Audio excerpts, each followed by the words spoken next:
This is how you microwave a shrimp. You put a shrimp in the microwave. One shrimp. You can add more, but I just want one. So, good enough. It's in there, right? You go to the settings. You press 5. No. 10. No.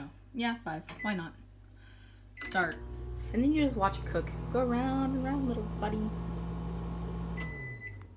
When it says end, take it out. Touch it. Is it hot? Probably not. Mine's not. So maybe we should have done 10. Go here. Since it's not hot enough, press 10. Or put it in 10. Then watch it for 10 seconds.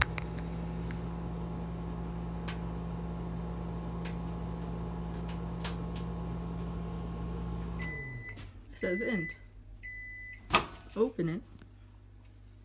Touch it. Does it smell like shrimp? It should. Does it feel hot? Yes. And you go, nom nom nom nom nom nom.